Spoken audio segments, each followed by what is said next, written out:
Hello.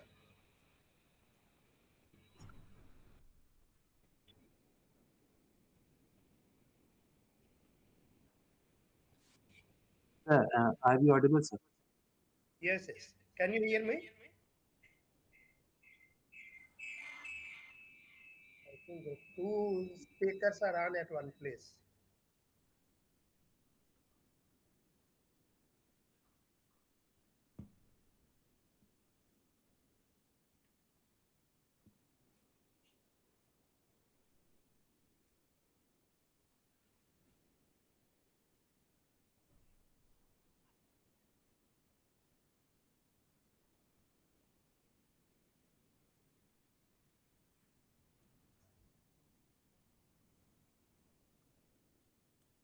Okay.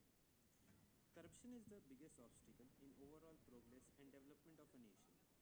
This needs to be curbed from develop from various aspects, whether it's from the perspective of a student, administrator, or prevailing in the society in any form. To address this concern, the we this year the theme mission is corruption free India for a developed nation. Let's contribute in this direction by spreading the necessary awareness regarding the same. Good evening to all. This is Pranav Tiwari from CSE third year. A warm welcome to everyone present here. On behalf of IIIT Tiruchirappalli, I welcome our Honorable Director NVSN Sharma, our distinguished Chief Guest for the occasion, Professor P. SIVASWAROOP Sir, the Senior Regional Director of Indira Gandhi National Open University Regional Center at Nagpur, my respected teachers and dear friends. I take this opportunity to introduce our Chief Guest today, Professor SIVASWAROOP Sir. He has received his PhD in chemistry from Andhra University with Best Thesis Award and postdoctoral work at University of Hyderabad. He completed 9 PG and diplomas in different subjects like ethics, IPR, and distance education. He admitted as a fellow of the Royal Society of Chemistry, London. He is also the member of American Chemical Society and an associate member of International Society for Science and Religion, UK. He has received many awards for his active contribution in providing education, especially to the weaker sections of society. Some of them are Vidarbha Bhushan Award that he received in 2013 and Seva Ratna Award that he received through the hands of Honorable Union Minister of State for HRD, Government of India, Sri Satyapal Singh for the rural oriented activity in 2017. In the year 2019, he received National Gold Medal for Best Services Regional Center through the hands of Honorable Vice President of India, Sri M. Venkaiah Naidu. Dr. Shivaswaroop was appointed by Government of Andhra Pradesh as the chemistry expert in Technical Monitoring Committee for the cloud seeding experiments. He was a member of Planning Board of IGNU and the Academic Council, their highest academic decision-making body at the national level. Sir has worked for providing education to the deprived sector of society like prisoners, tribal people, rural women, commercial sex workers, etc.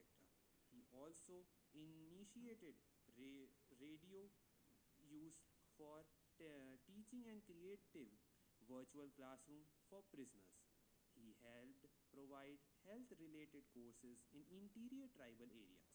Dr. Shivaswaroop has published 35 papers in international journals in chemistry, solid state chemistry, distance education, and ethical issues. He also published 3 books. His research includes pharmaceutical analysis, nanochemistry, and ethical issues. Sir, it's an honor to have you with us today. Now, I would like to have the permission of our director to continue ahead with the program. Okay. Now, I request Dr. Shivaswaroop sir to enlighten the audience with his fine words. Over to you, sir. Thank you. Good evening to you all.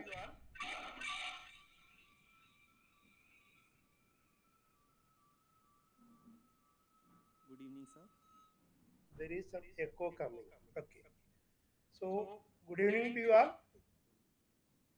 At the outset, I thank the IIIT Tiruchirappalli and especially the director, Dr. Professor Sharma, and the convener, Dr. Rinshu Dwivedi, and all the faculty members. It's a pleasure for me to share some of my ideas with you on this occasion. So I am sharing my PPT. Just a minute. Is it visible? Yes, sir. Okay. Okay. So let me share some of my ideas on corruption-free India for a developed nation, and I will go in this way. First, let us discuss about what is Vigilance Awareness Week, because I was told that the audience include the students, the faculty, and also non-teaching staff. So I will go in a mixed manner, both for knowledge purpose and some practical aspects. And we will discuss about corruption and its effect on development, Corruption, there are already preventive measures. So then vigilance, what, why, and how. Then some office procedures, and at the end, it will be some ideas on this. So, Vigilance Awareness Week we are celebrating by Central Vigilance Commission, and it is generally held to this year's concept is corruption free India for a developed nation, and it is held from 31st October to 6th November. And actually, today I was engaged with some urgent work, even though Professor Sharma requested for this week, but incidentally that program was postponed, so I could come in today. Thank you, Professor Sharma, for considering this. So this Vigilance Awareness Week is observed every year during last week of October since 2000, and it is organized by Central Vigilance Commission. What is the purpose of this Vigilance Awareness Week? It is to educate the public at large about the corruption related practices and also educating them how to report about it. Many times you and I also face such situations. So we have to know the various means how the corrupt practices happen, and then we can reduce them or we can prevent them.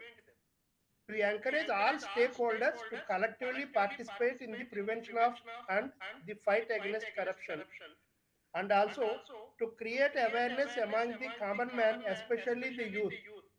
So the we take students of IIIT toward the policy of achieving transparency, accountability, and corruption-free governance. These are the objectives of Vigilance Awareness Week. Let us see something about corruption and its effect on development. Corruption is like a corrosion, you all know, and it corrodes the social fabric of the society. And it is also said as like a malignant disease, like a cancer. It will spoil the decade the entire body, society body. So we have to reduce it. We have to stop it. Not only does corruption in India worsen poverty, it also drags the whole country's development down by stealing its resources. The more the corruption, the slower the economic growth. I will show you some of the examples also in the next slides. So we should have a proactive measure and cleanliness in mind and business to tackle the corruption. That is more important. So even though corruption is not a new phenomenon in the world or in India, it has been prevalent in the society since ancient times. Even in Ardhashastra by Chanakya also, he quoted about the corruption practices. Of course, when there is a light, there will be shadow also. So when there is positivity, there will be negativity. We have to try to reduce the negativity. You might have read in the newspaper that there is Transparency International Index. In that, around India is around occurring around middle of the countries, that is around 90, 100 like that. And corruption is in many ways like misuse of power, theft, dishonesty, exploitation, malpractices, scams and scandals, etc. And the important point is earlier perception was that bribes were paid for getting things done.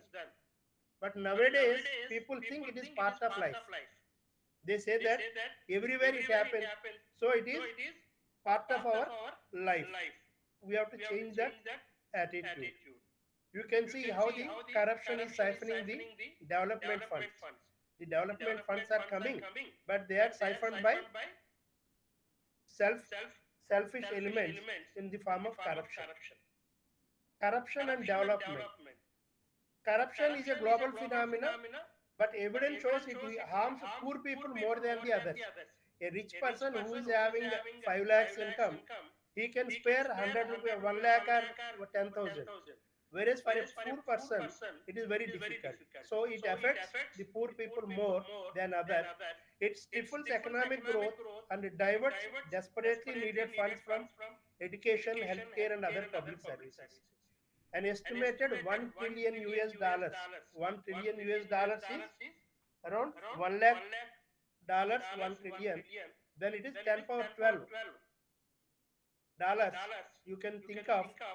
So 70 lakh crores rupees they are offered through bribes every year across the globe. So it is a global threat. That is what UN also says. So corruption is not only for government agencies. It is there in the private organizations also. The private sector suffers too, where corruption erodes corporate identity, undermines confidence between business partners, and can destroy the reputation of once trusted companies. You might have heard about Satyam Computers, which was almost fourth in the turnover at that time. It has gone out because of the corrupt practices.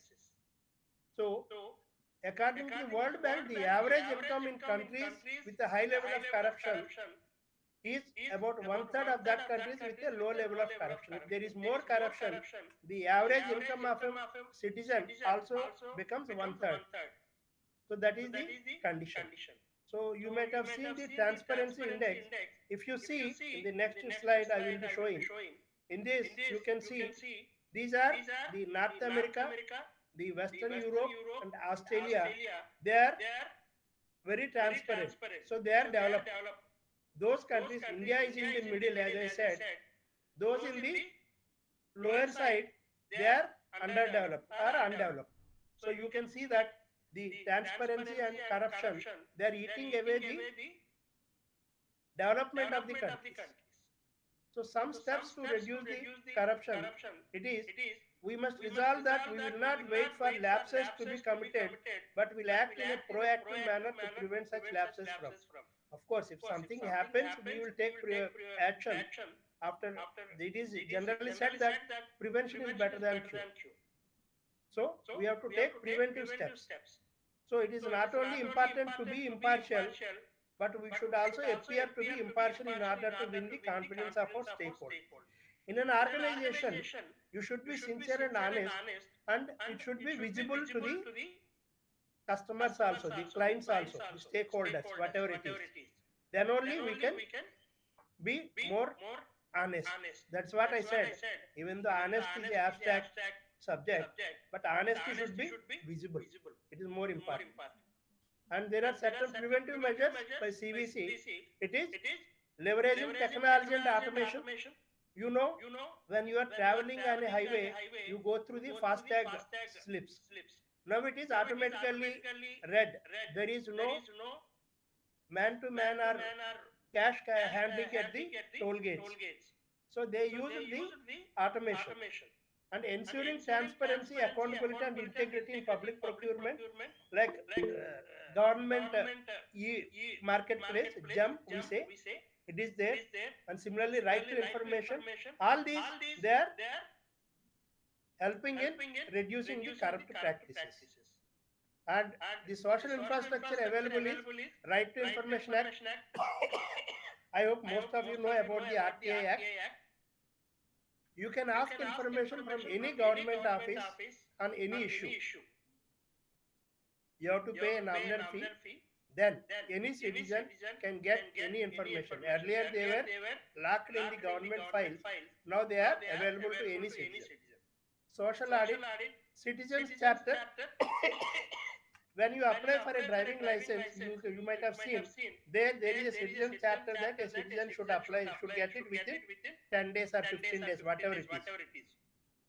Earlier, the people were demanding bribe. Now it is fixed. Citizen chapter is fixed. Similarly, integrity pact, role of the media. We all know the media plays very important role in these issues. And also importance and role of value education. This is very important. In olden days, we used to have a moral class every week, 1 hour. But I think nowadays it is not there. Anyhow, the National Education Policy 2020 also emphasizes on value education and moral values. Let us see, the beginning of evil is the lack of vigilance. So, one should be vigilant to stop evil. Let us see something about vigilance, what, why and how. So, vigilance, it is dictionary definition says keeping careful watch to avoid possible danger or difficulties. Generally, parents keep a watch over their young children when you were attending your engineering coaching classes after during your 11th 12th, your parents were very anxious. Why you are delayed and what happened, Sir, how is the weather, absolutely, if you sir. met with any accident, etc., etc. Sorry to disturb So you, sir. they are vigilant. And vigilance in the context of an organization means Sir, keeping a the watchful slides are eye not changing, sir. on the activity. Hello? Excuse me, Hello? sir. The slides are not changing, sir. Keeping a watchful eye on the activities of the unit's personnel and taking prompt action to Excuse promote me, it. sir. Am I audible, sir? Tell me. Sir, your slides are not changing, sir. Lights are not changing. Okay. I will keep it like this. Okay. Now they are moving now. Okay. Uh, why vigilance is needed? There are individuals who indulge in unethical activities. In a fact, in a staff of 100, there may be 4 or 5. 95 may be good. They are ethically correct. But only 4 5 may be there. And such persons will infect others also. You see? So that's why there should be a zero tolerance for the corrupt practices. Of course, it may not be practically possible, but theoretically it should be kept because those who infect others, they will, who are corrupt, they will infect others also. Their acts damage the image and goodwill of the organization also. That is also there. It is not an individual benefit that will spoil the image of the organization. That's why to rein such persons' misendeavors and promote organizational interest, vigilance is required. What are the objectives of the vigilance?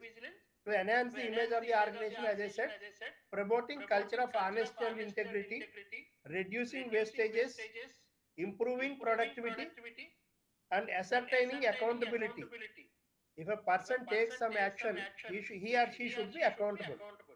Increasing transparency and fairness. As I said, when you go on a highway for a toll gate, nowadays everything is recorded. So there is a more transparency and fairness. Okay? Protecting honest performance, disciplining the wrongdoers, and striving for zero tolerance to corruption. That's why vigilance is required. Where is it is required? Of course, vigilance is required everywhere. However, a focused attention is required where officials have high discretions. I am taking toll gate example. Earlier, there was no accounting. A visiting nowadays, even if you don't have a helmet, so the police will demand anything. Okay. If it is digitized, then there will be more vigilant. The camera will have the more effect. Where the police officials they have a high discretion. Okay. There is scope for jumping the queue. Rules and procedures are complex. When the rules are complex, people will interpret in their own way and they want to deviate. Accountability is low, where they can throw the responsibility onto someone else. And delay in decision making is detrimental. They keep on delaying without taking any decision.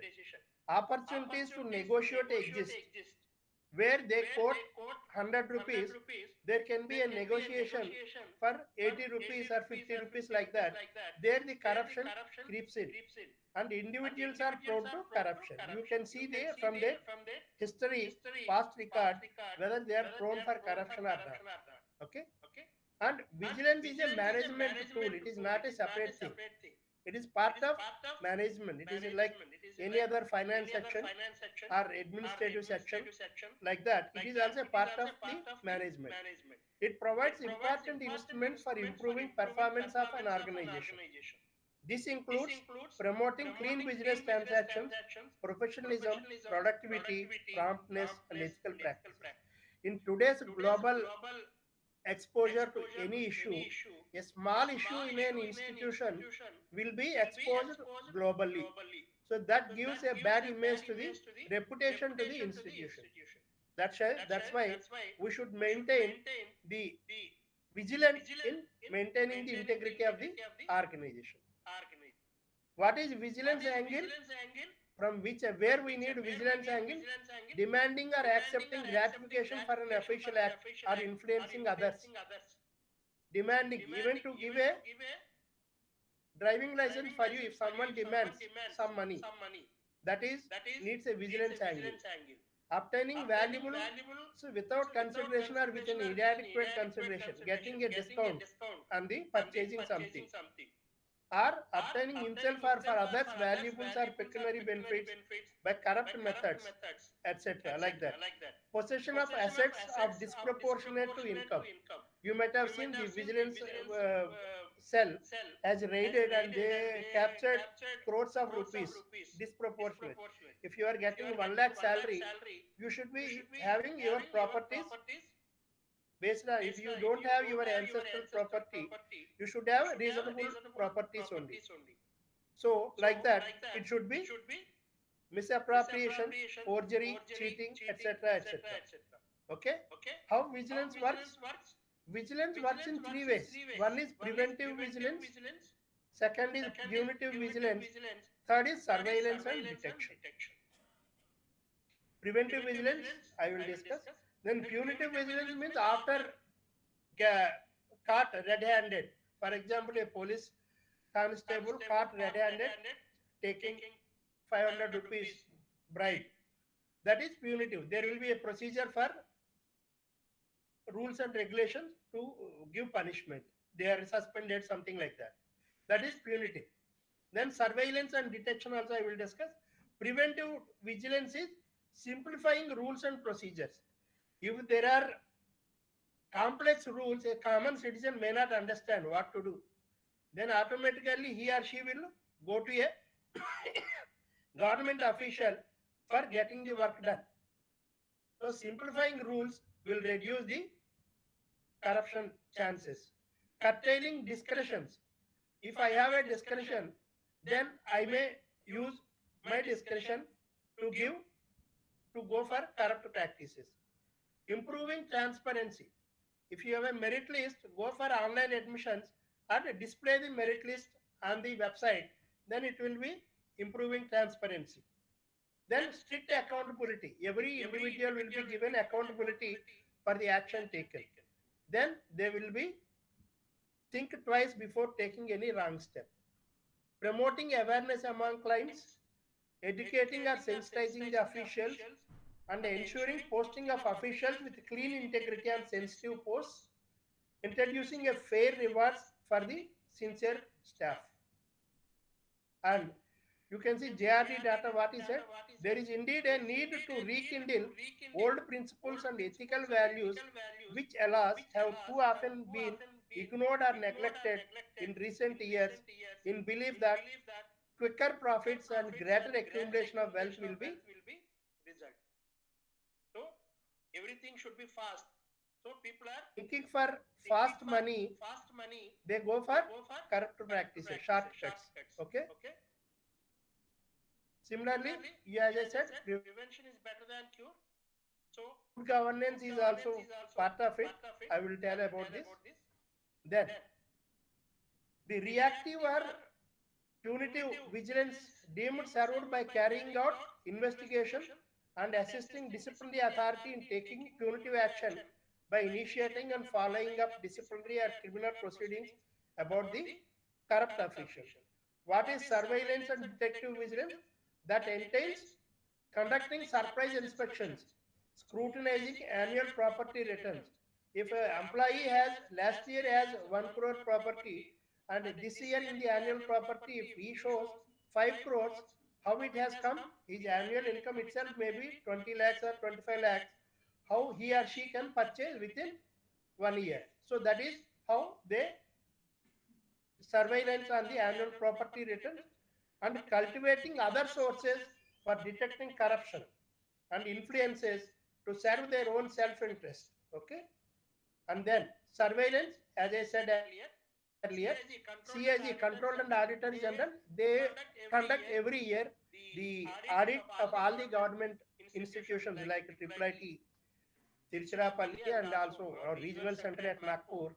The CAG audit, they come and check all our accounts and they make observations. They ask us reasons why we took. Once they satisfy if it is there is genuine basis for that, they will drop that.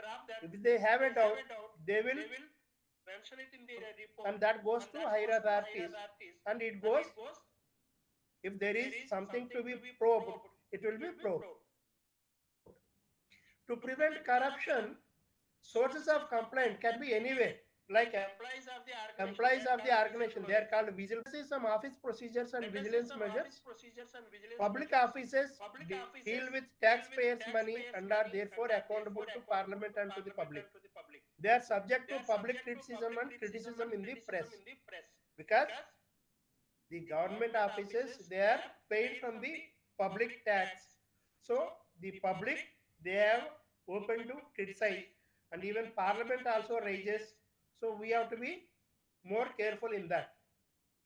So in a public system, because the individuals may not be permanent, but institutions will be permanent. We have institutions, for example, Nagpur University, they are celebrating 100th anniversary this year. They completed 1 century. So there are several officials, several vice chancellors, several registrars they might have gone, but the system maintains. That's why the system has to work more than the individual. System is bigger than individuals.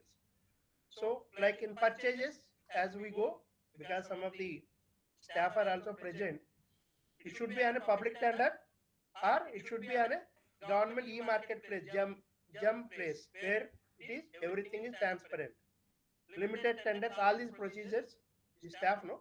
In personal matters also, periodical rotation of officers and staff in sensitive posts, then review of the annual property return, as I said, proper implementation of the conduct, discipline and appeal rules, like weeding out corrupt officers in public interest, streamlining procedures for recruitment, institution of an effective grievance procedure machinery, that also should be made available in the institution. Okay. To conclude, it may be said that all these procedures could work well only if there is a total commitment and honesty on the part of management in implementing them. Then they will move better. Then the knowledge without integrity is dangerous and dreadful. Even if one is highly qualified, highly knowledgeable, that should be appended with integrity. Then only it will be more useful. So as I discussed earlier, the preventive vigilance, punitive vigilance, etc. Then let us see some of these titles: ethics, integrity, accountability and transparency. All these are added to the prevention of corruption. What is ethics? It is a set of moral principles or values which govern the conduct of an individual or an organization. It is to replace I with we. Okay? It is nothing but doing the right things in a situation of dilemma or conflict of interest, to be able to choose the right path at all costs. And lawful conduct may not always be an ethical conduct. This point is important. One should understand. For example, a government RTO office clerk comes perfectly in punctual way at 10 o'clock in the office, sits up to 5 o'clock. He will not stand even for going out for tea also. That is lawful. He is punctual. But if he or she demands bribe for every activity, that is not ethical. Okay? So you understood what is lawful and ethical conduct. Even when there is no law, there is a conscience. Whatever you do, your conscience will tell you whether you are doing right or wrong. For students, I want to tell, every moment your parents may not be there with you. So whatever you have to take a decision, your friends may say or someone may say to do something, you should think. Your conscience will tell you whether it is good or bad, whether your parents will raise their head what you did, or whether they bow down before someone if you did something. So that is very important. So when there is no law or no one to guide, your conscience will tell you whether it is good or bad. Why ethics? For improved accountability, for better governance, for sustained economic growth of an organization, to enhance integrity, to minimize corruption. What are ethical practices? Don't do anything unbecoming of yourself as an employee or as an individual. Be updated with relevant rules, regulations, and procedures. When you are ignorant, then only someone will misguide you. Okay? So better know the rules, regulations, procedures. Then, or if you don't know, you ask your superior, who is also equally responsible, who is also partner. As I said, system is more important. Okay? Don't be biased. Don't misuse official position for self-gain. Don't be indecisive also. Many times what we do is we keep indecisive, we keep postponing the things. Procrastination. Be fair and transparent in dealings. What is integrity? Integrity is the quality of having a sense of honesty and truthfulness in one's actions. That is, do what you say and say what you do. That is integrity. Knowledge without integrity is dangerous and dreadful. And there is an organizational integrity also. Okay?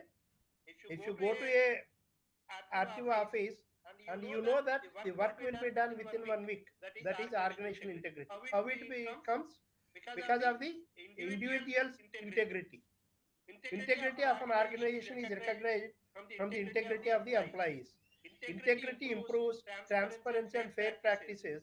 It enables in building the image of an organization. Every member of an organization should maintain absolute integrity. What is accountability? Being responsible or responsible for something. Okay? Taking responsibility for one's own work and the result thereof. In a system, duties are assigned to individuals. So, an individual should be accountable for whatever work is given to them. For example, if I get a 10 emails every day, I should be responsible, accountable to give replies, take action on those 10 emails. Okay? That is what we call as accountability. What is transparency? Transparency is about shedding light on rules, plans, processes, and actions. Transparency ensures that public officials, civil servants, managers, board members, and business people act visibly and understandably and report on their activities. Okay? Good governance is about the processes for making and implementing decisions. There will be rules and regulations. How we implement them, that comes under good governance. Good governance is transparent, responsive, equitable and inclusive, effective and efficient, participatory. So, at the end, I want to conclude. Vigilance is not a hostile outsider, it is an essential part of the management. It helps to improve managerial and financial practices and working procedures. It assists in better performance and greater customer satisfaction. So, vigilant India, prosperous India, be a responsible Indian. Don't take or give bribes. So, Abdul Kalam said, if a country is to be corruption free and become a nation of beautiful minds, I strongly feel there are three key societal members who can make a difference. They are the father, the mother, and the teacher. So, teacher's role is also very important in creating a corruption free India to make it a developed country in future. Thank you very much. So I stop here and now it is open for interaction. Okay? Shall I stop sharing? Golden word, sir. Now we would be moving for some questions from the audience. People from the audience, if you would like to ask some questions from our guest.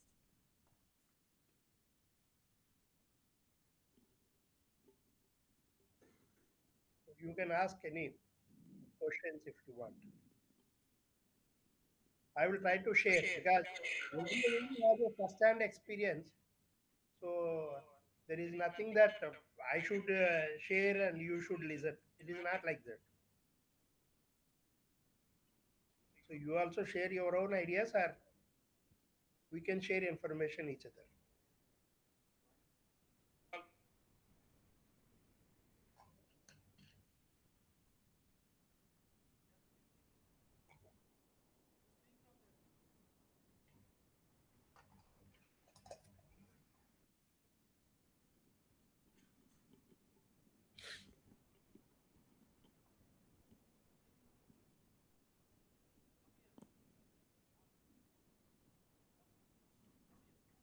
Session is open for interaction.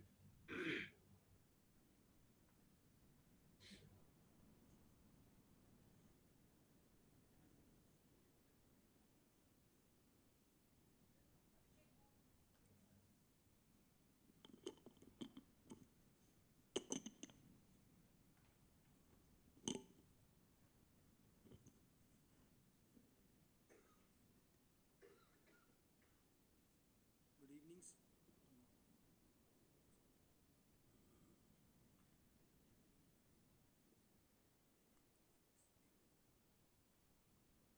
Hello.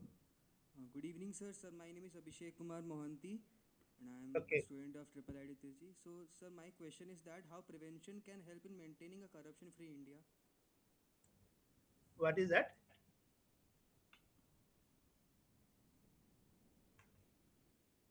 Please a little louder.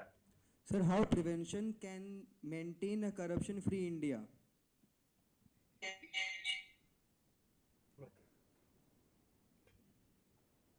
How to maintain corruption-free India? How prevention can maintain a corruption-free India? Your first part is not audible. Sir, prevention. How prevention can maintain a corruption-free India? इसको बंद कर AC हाँ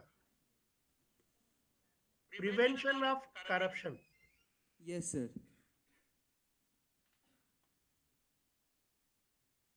Prevention of corruption in India, isn't it? Yes, sir. My question is that how prevention can maintain a corruption-free India? I have some disturbance. Type your question, then I can see the topic. That will be better. How Sir, prevention can maintain a corruption-free India? Yes, yes. yes, sir. You That's see, my question.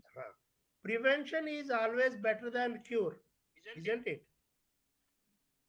When people are aware, as I shown in the last slide, if you know that there is a correct procedure, when there is a citizen charter that you will get your driving license in 15 days, when you don't get it, you can go and demand, I should get it in 15 days, why I should give you. And when you reduce the corruption chances, prevent taking corruption, the citizen part also there will be more awareness. Then the rules are transparent. You also know. You can also demand, isn't it?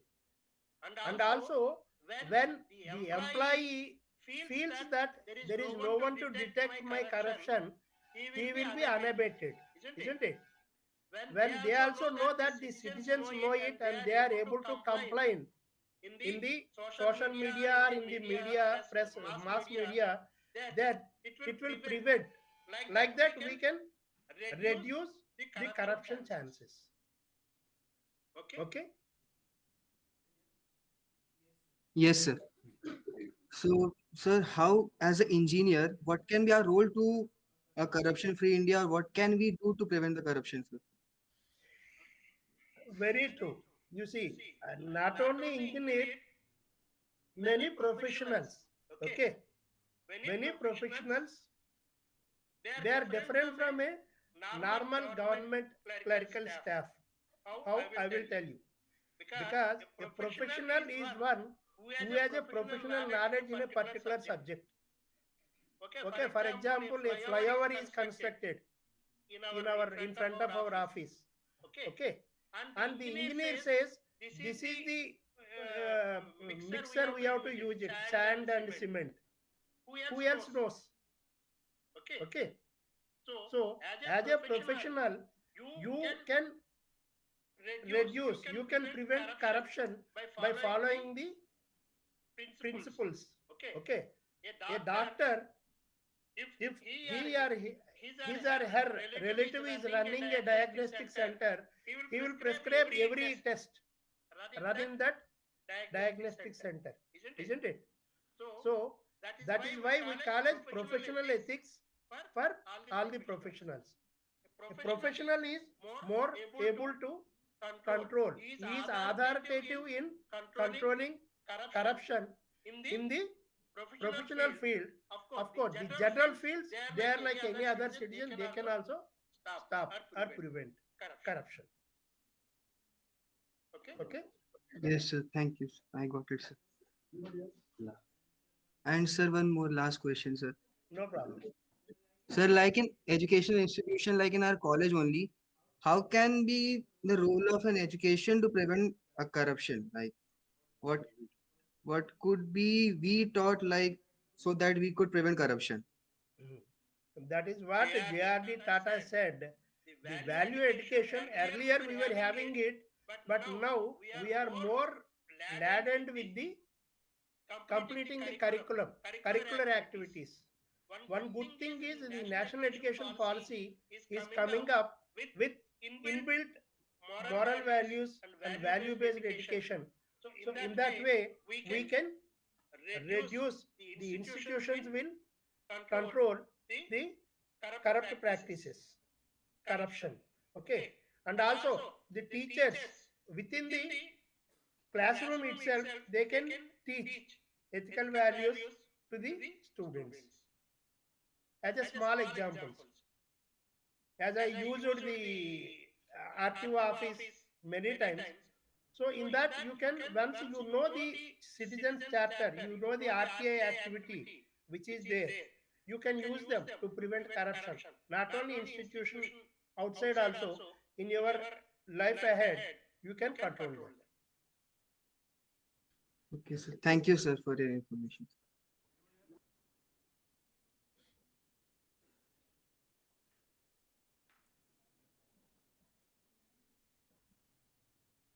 Thank you, sir. So I would like to Like to request request our our director sir director, to sir, to say a say few a few words. words. Sir, It was a nice lecture, very informative and highly explanation.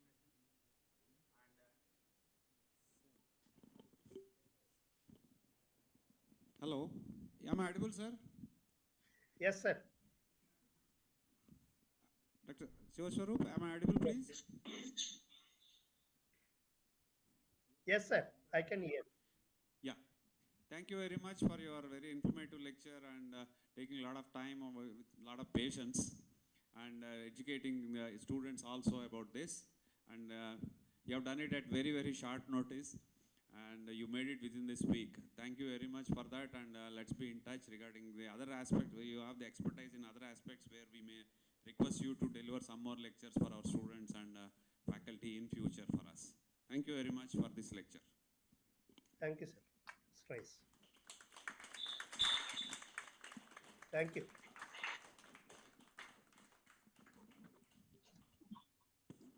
thank you, sir, for sharing your thoughts with us and for taking time from your busy schedule and accepting our invitation.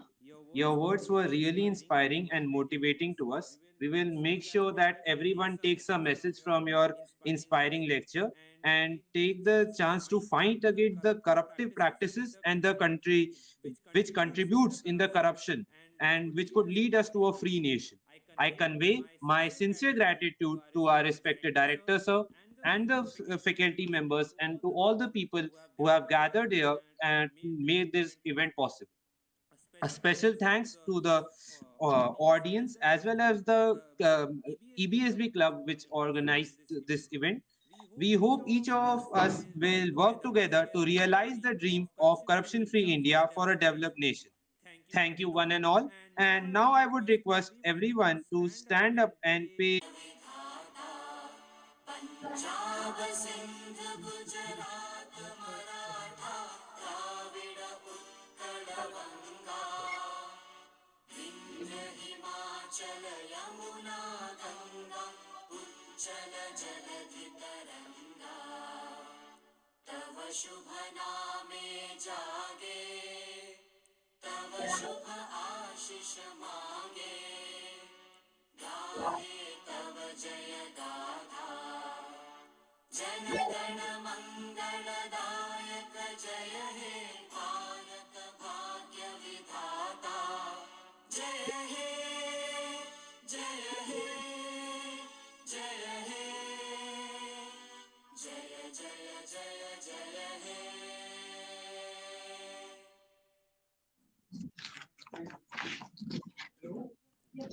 Thank you, sir.